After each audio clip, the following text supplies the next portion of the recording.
Parole de Breton, le podcast qui donne la parole aux Bretons de la campagne et les croit sur parole.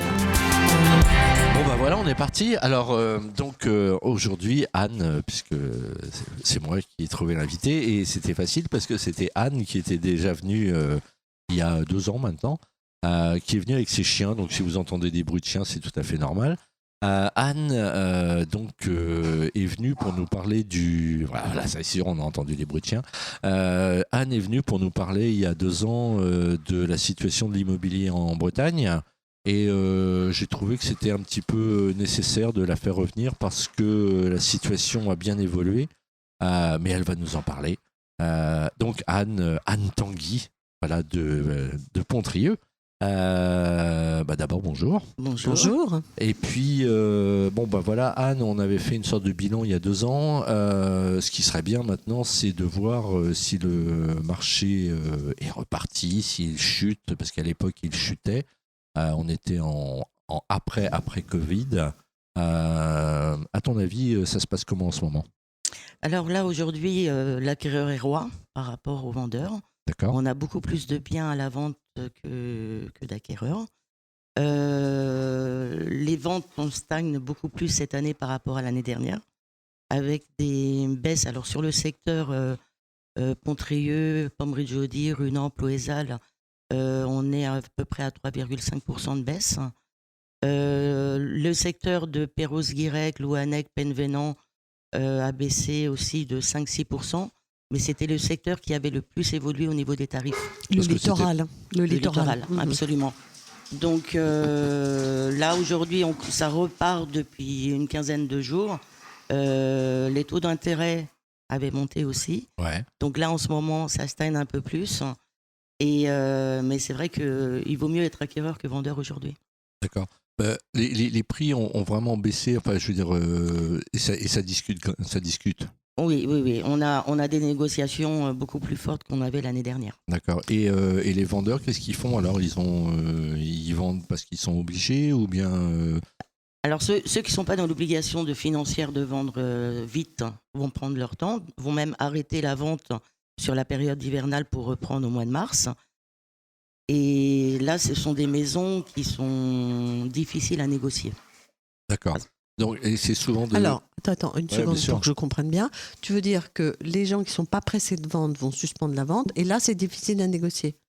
Oui, parce D'accord. qu'en fait, les personnes parce qu'ils ont du temps devant eux, donc ils peuvent attendre ils des ont offres. passé l'été, D'accord. ils ont passé le début de l'automne. Ils considèrent que sur la période hivernale, Noël, remettre en vente leurs biens au mois de février, ça peut être bien. Ouais. Ça dépend des secteurs. Hein. Moi, ici, sur le secteur de Pontrieux, je vends toute l'année. D'accord. Et juste une question aussi, c'est donc, tu as parlé de la campagne, ici, du littoral. Et quid alors des villes, des petites villes comme Tréguier, Paimpol et éventuellement Lannion, Guingamp ? Alors, Lannion, Guingamp, Paimpol, on a Tréguier aussi qui fonctionne bien. On stagne, on a une baisse aussi des ventes, mais on est sur, d'après ce que j'ai pu lire sur les notaires de Bretagne, on doit être sur 2% en moins, à peu près. D'accord. Donc ce qui n'est pas énorme. D'accord. Et le marché reste dynamique quand même ou bien Sur cette période-là, en ce moment, depuis fin octobre, non, c'est beaucoup plus calme. Ah ouais. C'est beaucoup plus calme. Là, aujourd'hui, j'ai 45 biens à la vente. Et sur un week-end normal, on devrait avoir une visite à peu près toutes les heures. Là, on a 2 visites par jour. Ah oui, c'est nettement différent, oui. Et ça sera comme ça jusqu'à fin janvier. D'accord. Les fêtes, quoi. C'est ça. C'est ça. Après, il y a des secteurs comme Lokemo où est basée notre agence où ça ne s'arrête pas. Mais parce que c'est... Parce que c'est Lokemo, parce que c'est 10 minutes du centre de Lannion, bord de mer. Oui. Ah bah oui, alors là, évidemment. Là, c'est le best-of. Il y a beaucoup d'avantages. Absolument, absolument. Et donc la campagne, puisque c'est un peu ce qui nous intéresse, nous aussi, Parole de Breton, ça se vend pas très bien. Alors ça dépend des produits. Tout ce qui est maison pierre, tout ce qui est longère se vend très, très vite. D'accord. Si c'est au prix. Le problème, c'est que beaucoup de personnes, beaucoup de vendeurs considèrent encore qu'on est sur l'après-Covid et qu'on peut encore demander des prix hallucinants. Et c'est pour ça qu'on a des grosses marges de négo. Par exemple, une maison qui a été achetée à l'après-Covid par quelqu'un, elle perd combien maintenant, en gros, par rapport Après Covid, Tu vois, enfin, à l'époque où c'était un petit peu la folie pour trouver une maison, elles ont perdu combien ces maisons-là? alors je vais vous donner un exemple sur une très très belle propriété à Plouec-du-Trieux qui a été vendue 350 000 € il y a 2 ans. Je la reprends à la vente à 320 000 €. Donc ça fait 10%. quoi. 10%. Ouais. Voilà. Beaucoup quand même, c'est sûr. Hein. Bien sûr, pour les vendeurs. Pour les vendeurs, Bien sûr, c'est c'est sûr. Voilà. énorme. C'est Ouais. énorme. Ouais. Et sur d'autres propriétés, sur Ploézal, Pontrieux, j'ai vendu 2 longères cette année. On l'a mis au prix. On a prévu une petite marge de négociation. Elles sont parties en 24 heures. Ah, ok. Donc ça reste. C'est pas rien, oui. Si on est au prix, on Et alors, ça part. c'est quoi la population qui achète maintenant? Parce qu'on sait tous qu'à l'époque du Covid, c'était. Je vais faire un petit peu mon débile, mais Oui, c'était vas-y. tous les. J'y arrive très bien. C'était tous les Parisiens qui voulaient de l'air pur. Maintenant, c'est quoi la population qui achète? Alors j'ai la chance de faire beaucoup de ventes sur les terres, dans Ouais, les terres, dans les terres. et ce sont des locaux. Ce sont des locaux qui Oui. achètent, ouais. Oui, oui. Là, j'ai 2 personnes qui viennent s'installer, qui arrivent d'Alsace, hein, mais pour s'installer, Oui. qui ont des origines bretonnes et qui viennent à la retraite ici et faire dans la grande mode des gîtes ou des D'accord. hébergements insolites. Ah, puisqu'on va en parler. Donc, on dit toujours que les gens, quand ils prennent leur retraite, reviennent sur leur terre. Tu vois, enfin, sur Oui, c'est ça. Toi, si tu constates ça. Ah oui, oui, oui. Ouais, Oui, oui. ok. C'est-à-dire que alors, est-ce que ça fait partie, c'est une grosse partie du marché, les retraités qui reviennent? Non, c'est 30% à peu près D'accord. du marché. Et les Alors, autres alors, c'est qui? ce sont des personnes qui travaillent soit sur Guingamp, soit sur Lannion, soit sur Paimpol. Mais moi, je tiens à préciser que je parle de mon secteur, hein, Oui, oui, c'est-à-dire bien sûr, de Louannec à Bourbriac, en gros. Hein. Donc c'est là où on est vraiment dans les terres, hein, Bourbriac, Grunuel, etc., où on est vraiment dans les terres. Et donc, ce sont des gens qui ils viennent passer leur retraite. Ils n'ont pas peur d'être isolés, tout ça? Non. Ah, Non. non, évidemment, puisqu'ils le font. Non, mais... en fait, ils viennent à la retraite ici avec des projets. Donc, soit ils font du gîte, soit ils font de l'hébergement insolite, soit ils vont faire des petites guinguettes. Ouais. J'ai 3 maisons sur ce cas de figure cette année. Qui font des guinguettes. Oui. C'est-à-dire Incroyable. Hein. avec les lampions et tout. Oui. Au bord de l'eau? Au bord de l'eau? Non. Non. Non. Au milieu de nulle part. Voilà, Une on a guinguette. d'ailleurs une personne en commun qui va faire ça. va faire ça. Bon, bah écoute, tu me diras après C'est à l'émission. Ploézal. À Ploézal. J'ai déjà hâte d'y être. Voilà, bien sûr. Ah bon? Ok. Ouais, Oui. oui, non, mais j'en Et apprends tous les jours. des gîtes insolites, là, sur Lannion, j'ai... Mais c'est quoi le gîte insolite? C'est-à-dire... C'est la cabane dans les arbres, Voilà. un truc comme ça? Voilà, des tentes, des yourtes, voilà. Avec des chèvres, avec plein d'animaux partout. Alors juste une question, parce que si tu mets une yourte et que tu loges des gens, il faut avoir quand même, il faut que le terrain soit dans le PLU, Oui. soit... Oui, absolument. Oui, c'est ça, absolument. hein, tu Donc peux là, pas on faire ça demande n'importe en où. amont avant de faire l'offre Ah oui, d'accord. aux mairies s'il Oui. est possible de le faire. D'accord. Mais ici, sur le secteur Plouec, par exemple, Quimper-Guézec, c'est des projets qui sont en cours, qui vont se faire. Et donc, ça veut dire que ces gens-là, enfin, c'est les personnes qui achètent, vont travailler en gros de mai à octobre. C'est ça, Ok. Et donc, le reste du temps, ils profitent de leur maison, en fait. c'est ça. Et ça leur permet, tu penses, ça fait partie de leur plan de Le financement. Ah oui. Oui, bien sûr. Oui. Sur, pour mes Alsaciens, on a fait un business plan pour le présenter à la banque parce qu'ils n'avaient pas suffisamment d'apport. D'accord. Après, vous avez des personnes qui achètent et qui ont la capacité, puisqu'ils arrivent de vendre une maison en région parisienne et qui ont la capacité d'acheter ici sans faire un crédit. D'accord. D'accord, oui, c'est pas du tout pareil. Non. Et du coup, en fait, quand même, juste pour savoir, ça veut dire que la mise sur le tourisme est énorme, en fait, puisqu'on fait des gîtes, des hébergements, des trucs comme ça. Ça veut dire qu'on compte toujours et Ah oui, encore sur le absolument. tourisme, quoi. Absolument. Même à la campagne, en pleine campagne. Oui. Ouais. D'accord. Là, moi, je connais un gîte, des propriétaires qui vendent leur maison. Ils ont un gîte qui est en rentabilité, même en ce moment. Parce qu'ils louent un gîte avec 6 couchages. Ah ouais, d'accord. Donc le week-end pour des amis. Oui, d'accord, voilà. ouais, un petit week-end. Voilà. Et par contre, c'est pas du tout des gens qui vont faire de la location à l'année. Très peu. Ah ouais. Donc on revient sur le même problème que tu décrivais dans Voilà. la précédente interview, peu. c'est que pour la location, Très peu. c'est affreux. Quoi. Sur Langoite, j'ai une dame qui m'a acheté 2 maisons. Et effectivement, elle, c'était pour faire de la location locale. C'était son but. Justement, pour héberger les jeunes du secteur qui ne trouvaient pas. Et donc, elle a une sorte de mission personnelle. Quoi. Absolument. Ah ouais, ok. Et donc, à la fin, elle achète ces maisons-là et c'est la banque qui paye. C'est ça. Et c'est rentabilisé sur le loyer. Enfin, 20 ans. Sur 20 ans. Et Sur c'est 20 le ans. loyer qui paye la maison. Oui. Elle fait ça depuis une vingtaine d'années. Et c'est vraiment sa ligne de conduite de louer, à des conditions tarifaires correctes. D'accord. Et les banques sont chaudes pour ça ? Oui. Oui. Avec cette personne-là. Ah, oui, avec cette personne-là, mais je veux dire, en général.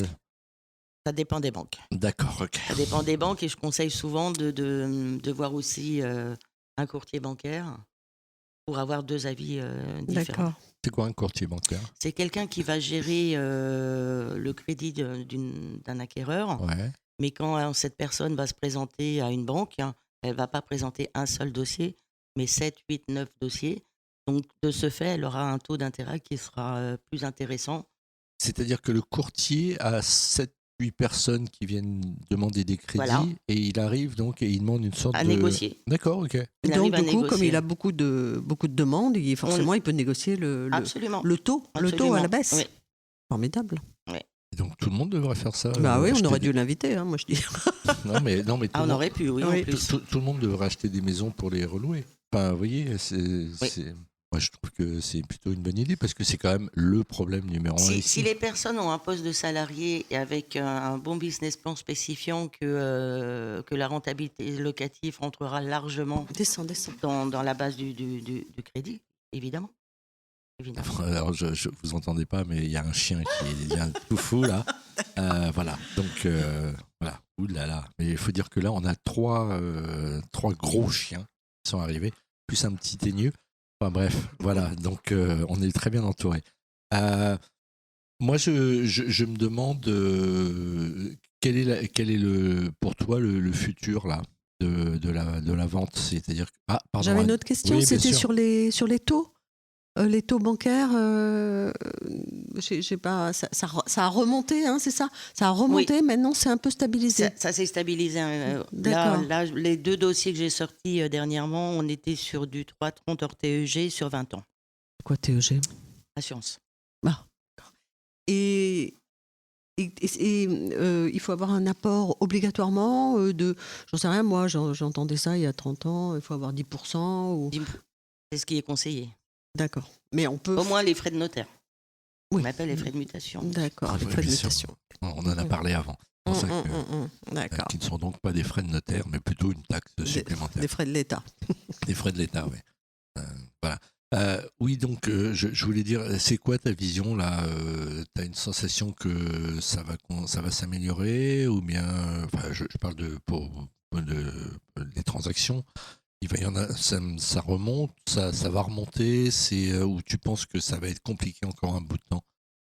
Je pense qu'on va avoir une reprise sur février-mars, qui ne sera pas les ventes qu'on a pu faire il y a encore 2 ans en arrière, mais de toute façon, les gens ont besoin de se loger sur les Côtes d'Armor. Donc, dans tous les cas, ce qu'il faut, c'est que les vendeurs acceptent d'être au prix du marché aujourd'hui. Ça, c'est le plus grand problème. Voilà. Mais comment on connaît le prix du marché ?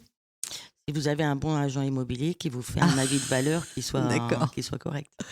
De toute façon, ça se vend quand c'est au prix. Oui. Bon. C'est ça. C'est ça. C'est mystérieux quand même. On vient de faire une réunion là sur Lokemo.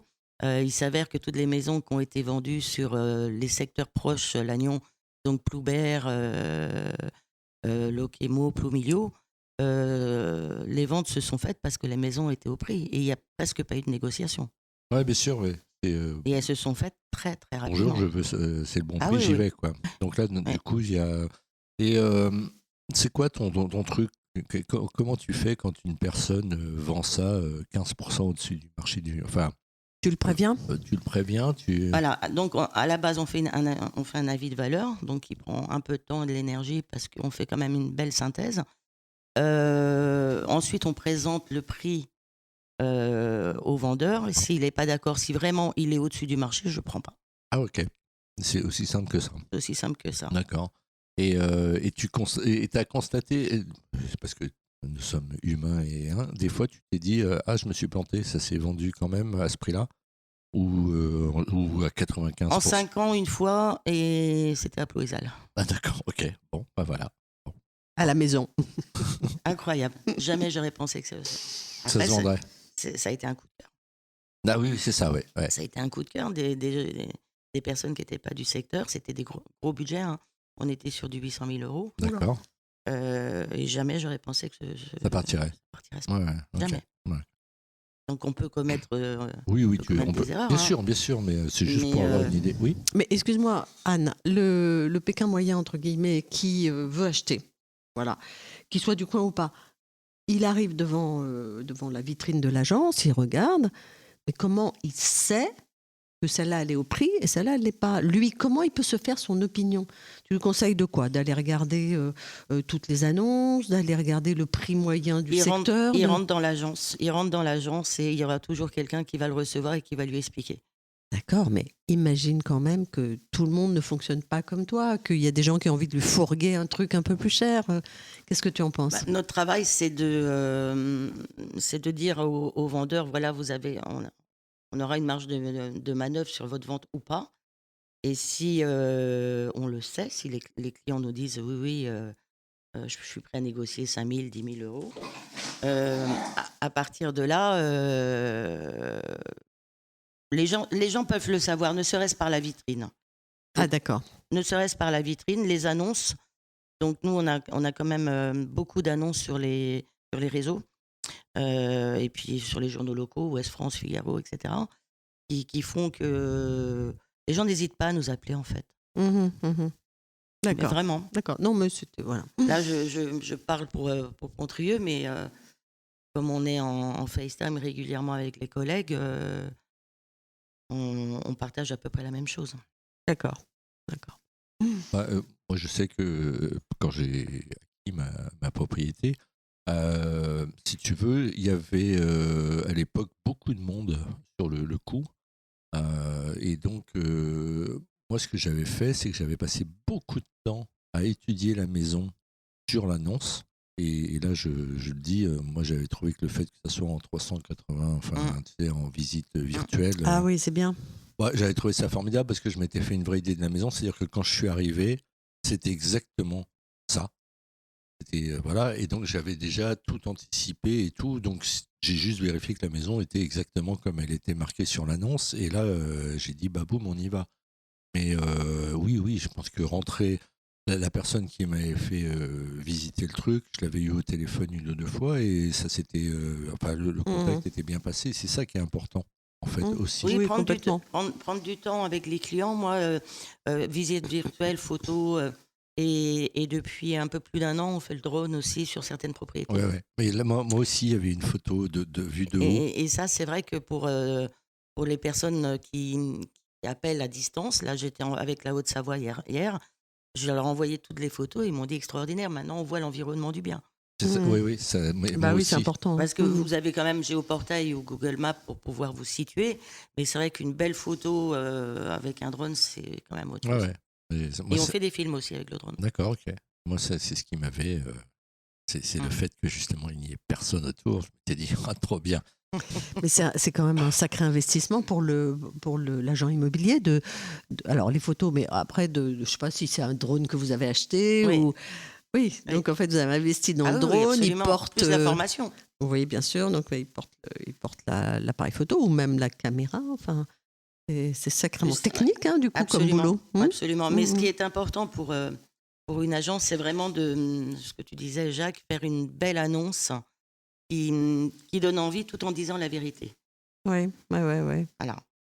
Si vous voyez qu'il n'y a pas trop de descriptifs, alors vous avez des collègues qui ne le font pas. Hein. Moi, j'ai des agents immobiliers sur le secteur qui mettent maison 3 chambres, 2 toilettes et une salle de bain. Voilà. Moi, je pense que quand on a une belle maison, il ne faut pas hésiter à la valoriser. Mais même pas une belle maison, peu importe. Enfin, une belle maison, après, chacun ses critères. Mais moi, il y a un truc, puisque je m'intéresse un petit peu à ça, je regarde des choses et des machins. Quand on ne me met pas des photos extérieures, là, je trouve ça rédhibitoire. Parce que ça veut dire quoi? Voilà. Alors, quand des agences ne mettent pas des photos extérieures, c'est qu'ils n'ont pas l'exclusivité du bien. Ah, C'est-à-dire qu'ils savent pertinemment que s'ils mettent une photo de l'extérieur, des gens vont essayer de passer en direct et squeezer l'agence. Elle va être repérable, quoi. Absolument. Le bien va être repérable. c'est pour ça. Absolument. Et c'est pour ça aussi qu'on voit des photos de maisons qui sont de l'arrière de la maison, pas en façade. D'accord. Mmh. Ok. Alors aujourd'hui, quelqu'un qui est un petit peu va la retrouver. Oui, bien sûr. Ouais. Va la retrouver. Mais c'était une méthode qui a, je dirais, moi, 25 ans que je fais ce métier, qui on mettait pas la maison en façade. Ou alors on changeait les couleurs des volets. Ah, génial. On faisait n'a un pas- petit coup de on a- Photoshop On n'avait pas le droit de faire non. ça. Bien sûr qu'on l'a fait. D'accord. D'accord. Et juste, comment il va la retrouver, le gars qui est un peu, Bah je sais non. pas, qui est un peu geek Sur Géoportail. Ouais. Sur Géoportail. Sur Tu vas finir Géoportail. par repérer Oui, un oui. poteau, un machin, un Ah ben truc. nous on est une équipe un peu geek. Hein. Mm. Et il est vrai que moi, quand je vois une photo qui m'intéresse pour un client et que un partenariat avec l'autre agence ne peut pas se faire, avec un toit, j'ai une de mes collègues qui retrouve la maison. Hein. Ah oui, d'accord. C'est incroyable. Bon, je ne suis pas aussi douée qu'elle, hein, mais c'est vrai que Fanny, si tu m'entends, Catel, si tu m'entends, elles le savent. Sylvie aussi. Voilà, donc... Donc, du coup, alors c'est intéressant parce que du coup, toi, tu repères où est la maison, machin. Et là, vous faites quoi? Vous allez voir le propriétaire en lui disant. Oui. Ouais, non, mais Absolument. D'accord. Bon. Absolument. Alors il y a ça, il y a si par exemple une maison est en exclusivité dans une agence ou chez un notaire, on contacte soit l'agence, soit le notaire en disant voilà, on a un client potentiel sur la propriété que vous avez à la vente. Est-ce que vous êtes d'accord qu'on visite avec vous? Ouais, ok. Alors certains jouent le jeu. C'est-à-dire que là, et c'est juste pour savoir, vous partagez en deux les La bénéfices. commission, La voilà. commission. Ok. Soit c'est partagé en deux, soit on fait une quote-part parce Ouais, que enfin, ok. voilà. Mm. Mais c'est vrai que c'est quand même agréable. Moi, je travaille avec une personne qui s'appelle Amélie de Trestel, enfin Trévoux-Tréguignac, avec qui j'ai travaillé 2 fois. Et on a fait 50-50 et ça s'est extrêmement bien passé. Ouais, tout le monde est content. en fait. Bah, bien sûr, Bah, bien sûr. c'est tout bénéfice pour Voilà. tout le monde. Ouais. Après, tout le monde ne joue pas le jeu. D'accord. Et pourquoi? Parce qu'ils pensent qu'eux, ils vont le vendre tout seuls et qu'ils Voilà. vont garder plus de Voilà. sous. Quoi. D'accord, ok. Sans doute. Mais bon. Mais dites-moi, mesdames. Non, Mais c'est ça. si, ça passe à une vitesse folle. Ça fait déjà au moins 23 minutes que nous parlons. Et donc, nous allons arriver à la fin de cet épisode qui, je sais, va avoir un succès fou parce que c'est l'épisode qu'on C'est avait une fait vraie avec Anne question. Hein. était déjà un des épisodes. Mais moi, qui avait- j'avais une dernière Ah, mais je question t'en que prie, je n'ai pas alors. pu poser. Mais est-ce que ça existe? Est-ce que tu le constates que des gens qui ont acheté dans la folie du Covid, tu vois, je veux sortir du confinement, je veux avoir de l'herbe devant moi, je veux machin, et je vais faire du télétravail, est-ce que ces gens-là, il y en a certains qui revendent? Oui. Ah, Absolument. parce que la mais qui campagne, revendent non, au prix finalement. qu'ils ont acheté. Ah oui, Et donc voilà, il y a du ils- mal, quoi. ils y Ça arrivent. prend un peu de temps. Ouais, voilà. Ouais, bien Ça sûr. prend. Mais pourquoi ils ça prend revendent un peu alors de du temps. coup? Parce que, ben, zut, je me suis emballée. Voilà, c'est ça. C'est que c'est trop loin de ils ont des tout. regrets. Et puis, il y a moins de télétravail. Il y a moins de télétravail aussi, absolument.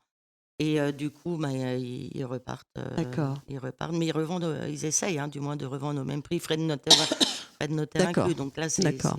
C'est là où ça vous. Ça c'est coince un peu. compliqué. Mais Mm, mm. pour les personnes qui, hors les agences immobilières qui sont basées sur le secteur depuis longtemps, il y a aussi une méthode pour savoir le prix du marché qui est une source fiable, puisque ce sont les notaires. Ouais. Les notaires de Bretagne qui font régulièrement des podcasts aussi sur l'immobilier, donc Morbihan, Finistère, Côte d'Armor, et qui expliquent vraiment que même le Morbihan a un chouïa baissé. Ouais, Ah ok. oui. Ce qui est assez Ah oui, parce que incroyable. c'est. Mhm. Donc là, c'est vraiment une source. La Côte d'Azur de la Bretagne. Ouais, c'est ça.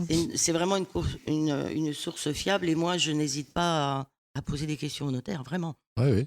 Vraiment, parce que c'est quand même eux qui font les actes. Hein. Oui, donc ils voient Donc bien, ils sont quand même au ouais. courant des Ils sont en première loge du traitement final Absolument, de l'histoire. Ouais. et franchement, sur notre secteur de Pontrieux, on a une super notaire.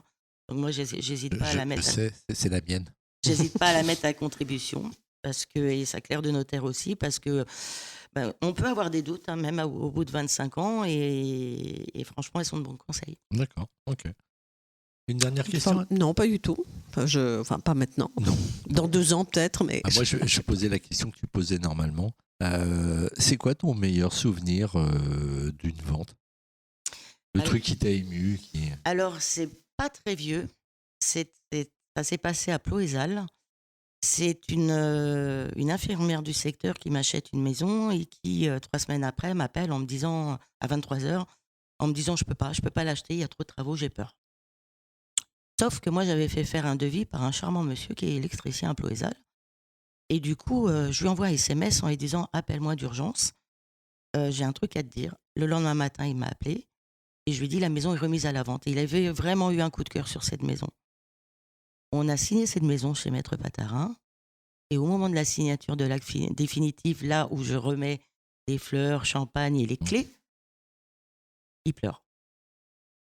Et moi aussi. Hmm. Waouh. Et même le notaire était, comment dire, Ouais. alors il Ému. ne pleure pas. On était extrêmement émus parce que c'était un tel changement de vie pour lui que on n'a pas pu s'empêcher en fait. D'accord. Et ça, c'est vraiment, c'était cette année, ça a moins d'1 an, et franchement extraordinaire. Mais c'est vraiment là que on voit tout ce que porte une maison, une. Oui, et puis le côté humain. Enfin, Bah oui, moi, bien je sûr. sais que je suis hyper émotif. Hein, et je pense que c'est moi aussi qui apporte ça aux gens. Mhm. Dans le sens où ça doit se voir sur moi que je suis émue de voir des gens heureux.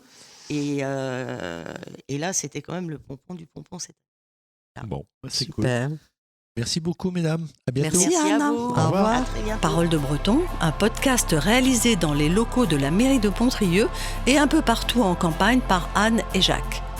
Disponible sur tous les réseaux, mais aussi sur paroledebreton.bzh. Parole au singulier et breton au pluriel. Réalisation technique, Parole de Breton, musique The Joy Society.